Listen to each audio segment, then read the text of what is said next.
大家好，歡迎收聽5月份嘅同你 talk 啊，我係主持人刺身，隔籬嘅係大師兄。係咁上個月咧就同各位分享過斷捨離嘅生離死別啦。咁今集我哋延伸生離死別議題，同大家探討下預防自殺與資訊傳播嘅。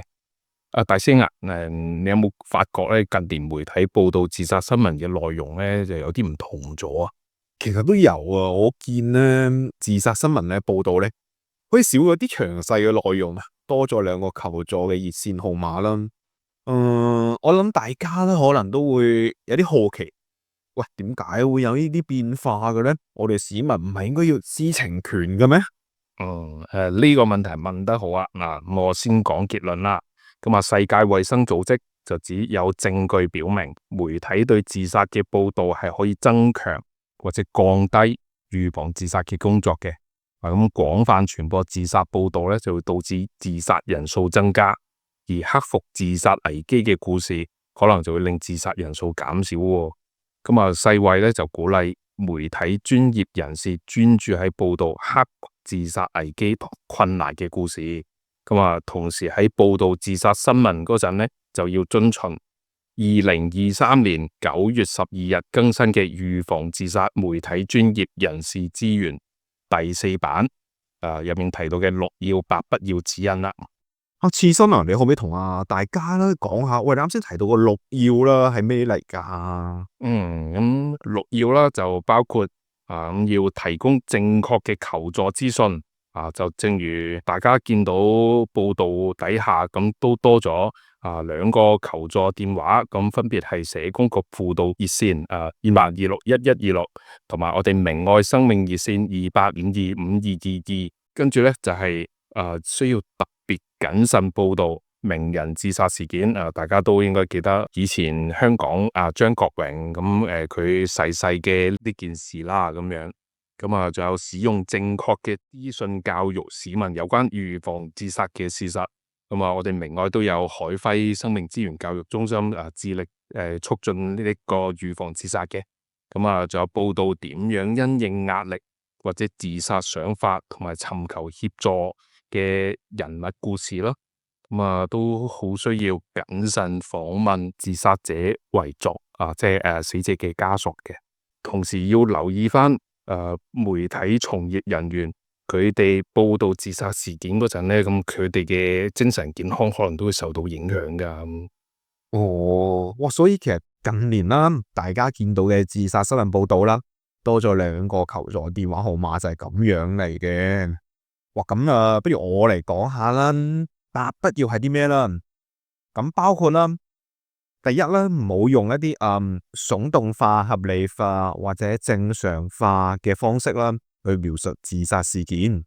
唔好用聳動化嘅標題，亦都唔好啦，將有關自殺嘅內容啦放喺頭版，避免過度或重複報道。唔好咁詳細咁描述一啲自殺嘅方法啦，唔好提及自殺事件嘅地點或者細節。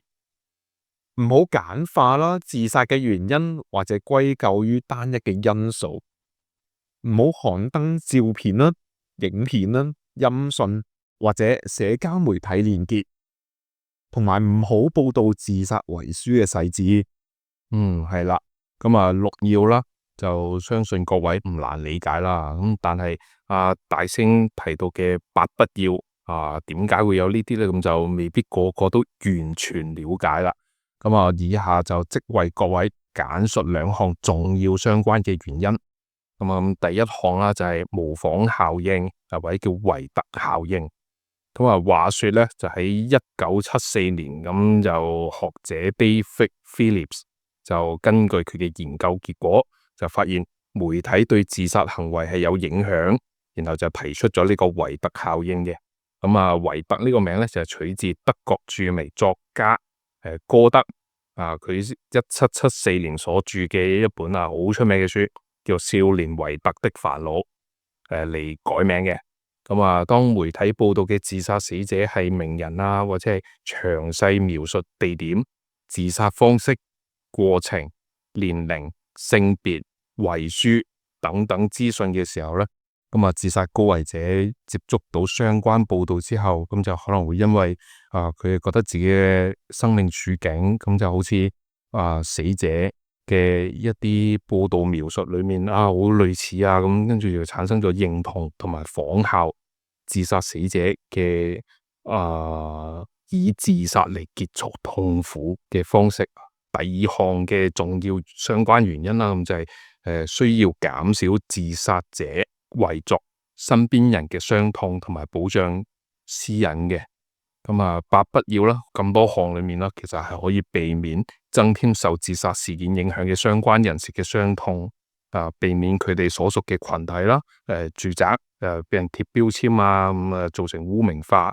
咁其實污名化係會令到佢哋承受更大嘅心理壓力噶。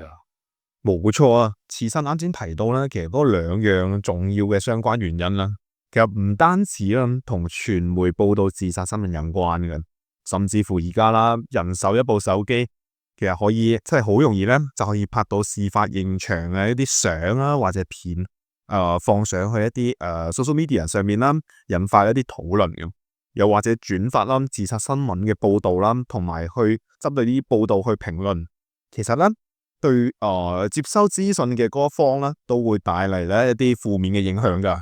係啊，所以當我哋用網絡社交平台嗰陣咧，都要避免暗讚、轉發自殺相關嘅相啦、影片、新聞，咁亦都唔需要猜測同埋留言評論死者係因咩事而執行自殺行為，因為自殺唔係單一原因造成，甚至係錯綜複雜。